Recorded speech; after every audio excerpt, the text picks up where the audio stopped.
People who are studying PhDs and doing masters and professional circus artists, and she's the one in front of them, explaining them how to use circus for social change. And this is duration in time. It's replicate. People want to replicate the program. An approach centered on participant, which is very important, we adapt what we're doing to the participant. If participant, they love breakdance, let's do breakdance. If they love theater, let's do theaters. If they love to take risk, let's take risk. If they love to, if they want to do things like walking on a tight wire, doing things that they probably never thought they would be able to do, let's do it. We adapt ourselves to the participant. But one thing that is very important, we don't want to change them. We don't want to change anybody. We want to use their marginality, that's the example. We want to use their marginality as a force, as a strength. Take their marginality and make something strong out of it. And this is very, very important. Link with the community. The link with the community is a very important pillar in our approach. This picture is from First Nation Atikamekw, Wemontashi in Quebec. So sometimes at the end of a program, we're going to do a small shows or a parade or a demonstration. Because we want the community to look at those kids and those youth from a different angle. And this is very important. Again, a small story. I was doing a program in Quebec, mostly with runaway teenagers. And we did a show, and we find a way to invite their parents and therapeutic, the people who follow them, community workers and etc., social workers.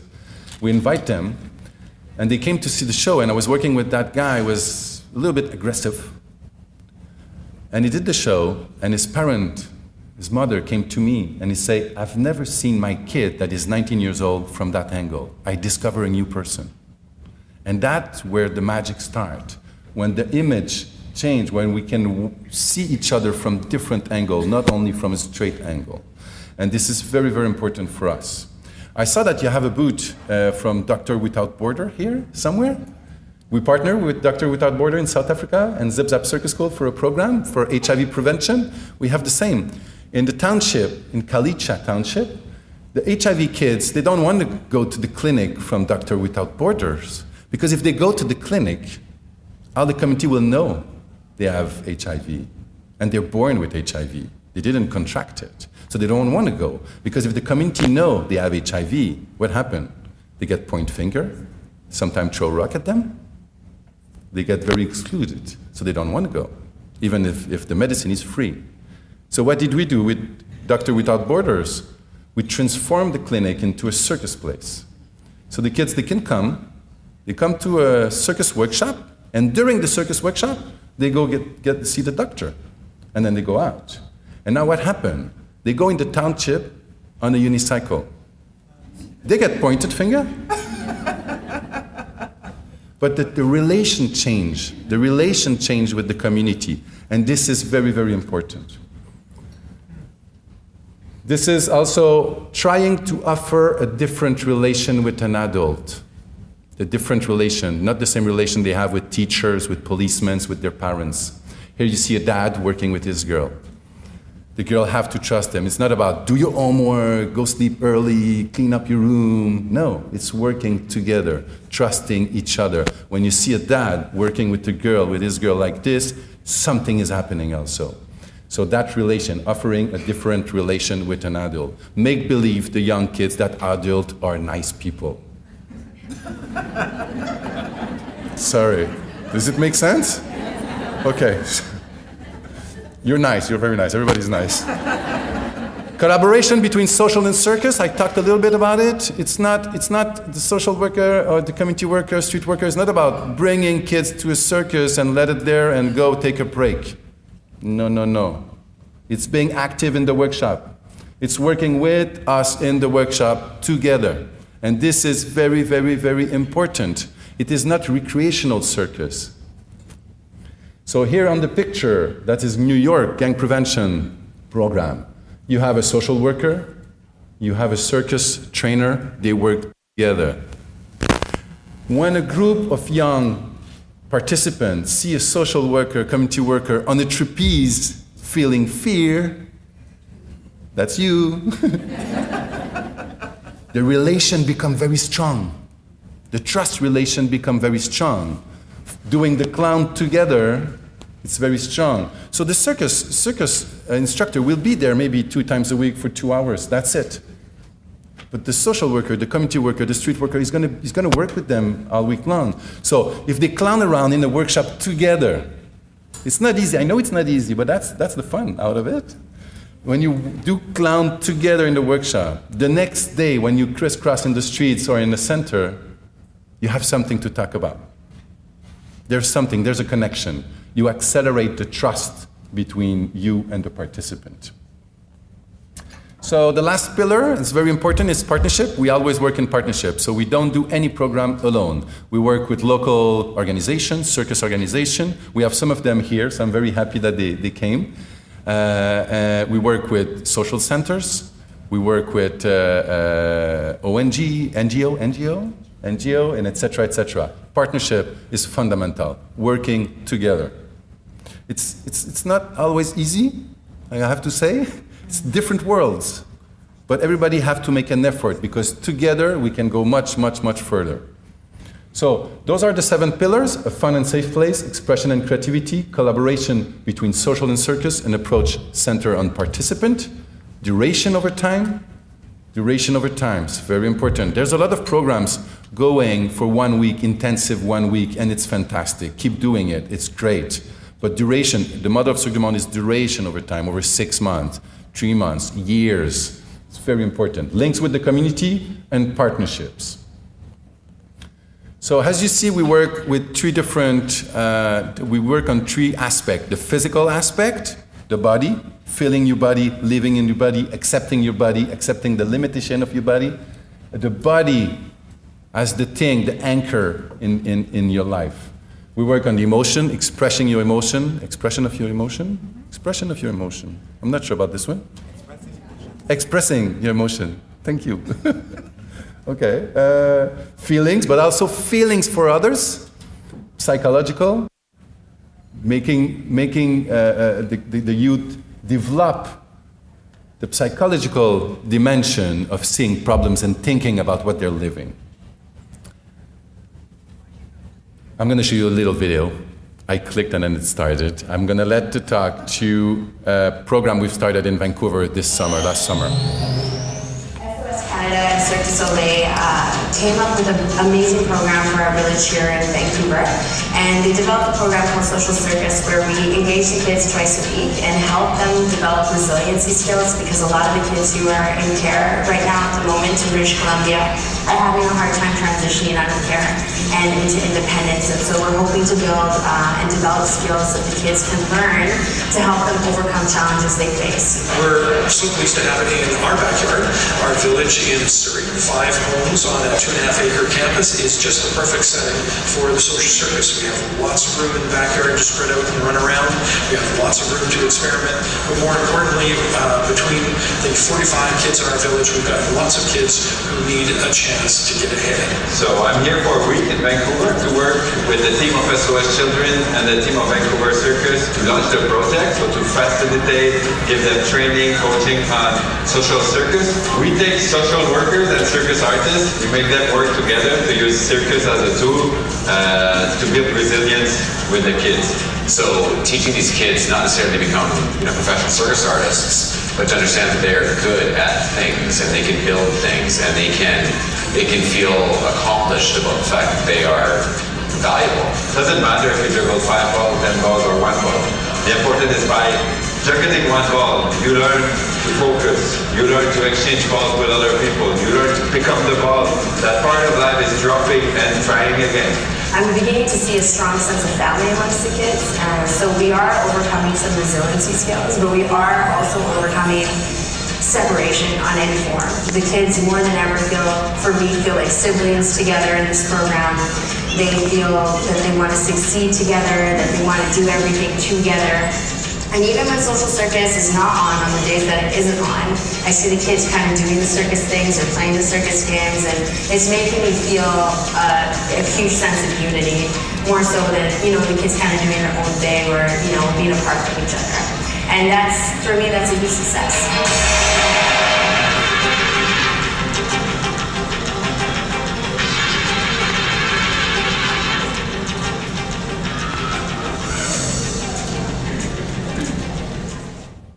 So this is one example of a project we just launched last summer in Vancouver.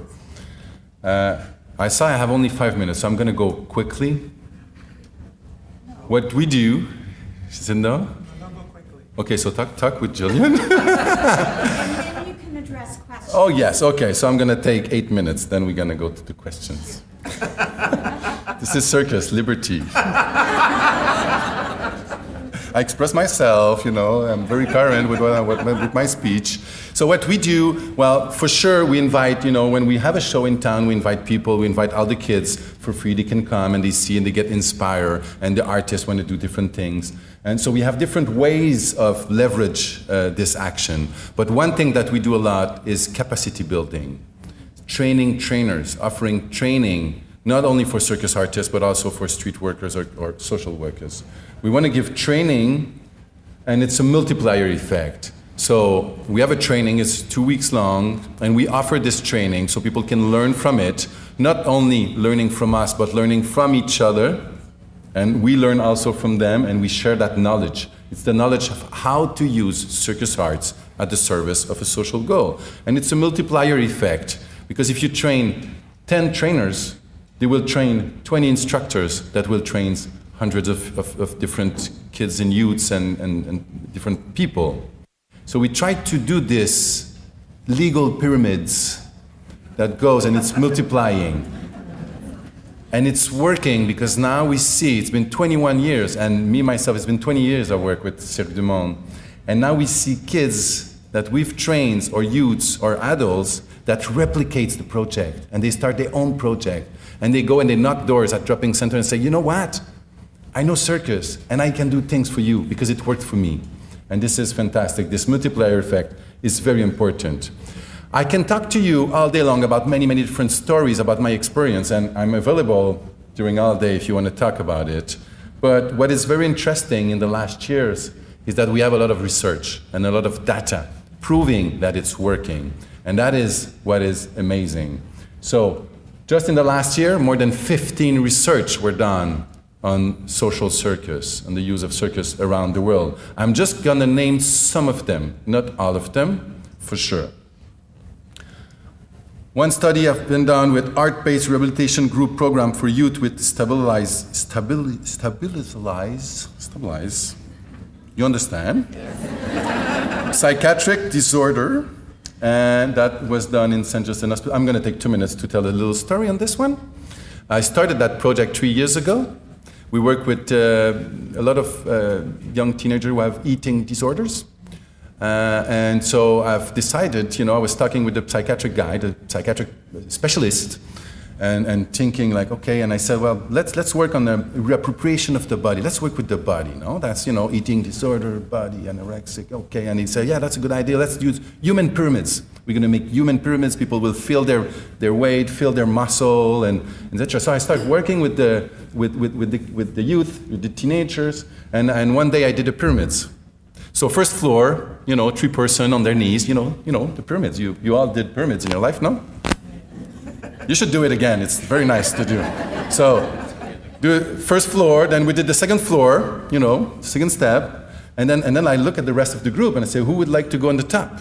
And everybody was looking at that same girl. She was anorexic. She was very thin. She looked very light. And the psychoeducator I was working with, hand to hand, we worked together, as I told you. She looked at me and she's just like, she didn't do nothing, but I understood. I understood, don't force it, don't push it. So I didn't do nothing, and we stopped the pyramid 2 floors. Then we worked with progression over the weeks, and different progression, and after 2-3 weeks, we did the same pyramids, and I looked, who would like to go on the top? And she looked at me and said, I'm gonna go. And she went on the top, and ta-da, she was very happy. So we had a success. I was very happy about that.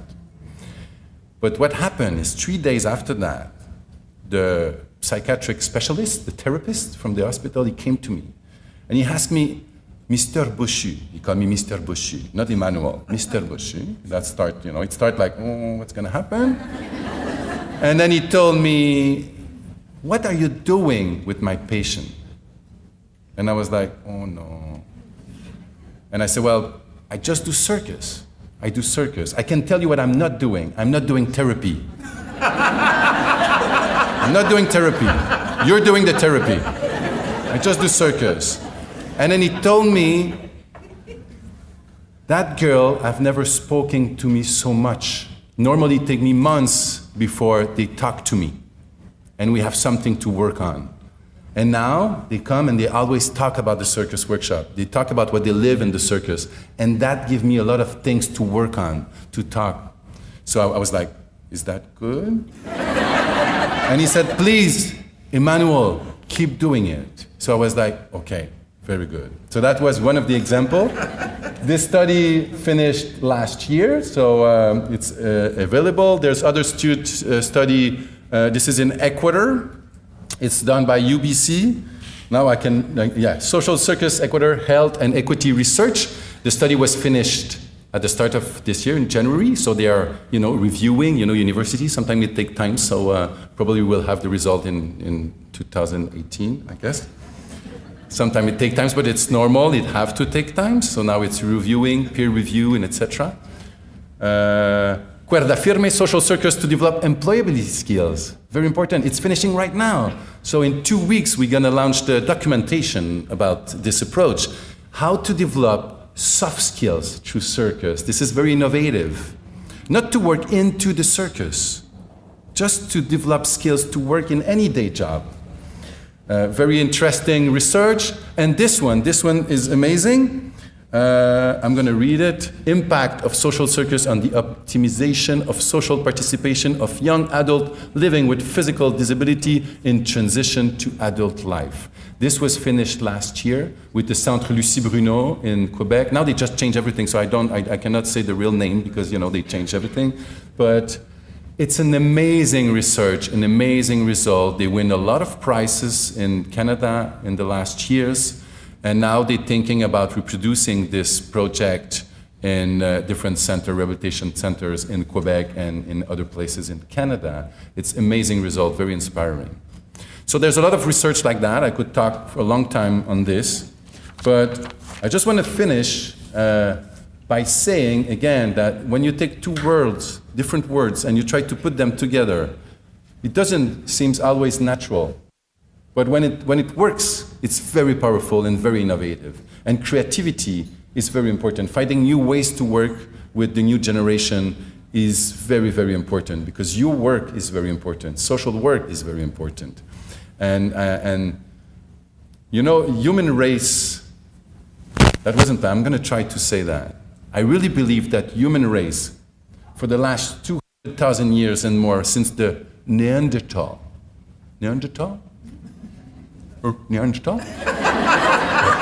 Circus way of, since the Neanderthal, I think human race survived because of human relation. Human race survived because we work together, because we live as tribes, as clans, we work as a team. We learn social support, we help each other, and that's why we survive, and we should not forget that. And that's what I think we should work on, working together, different fields, different institution, different organization, and work with the kids in different generation, different type of kids, working all together. I really believe this can make a big change in the world. So thank you very much.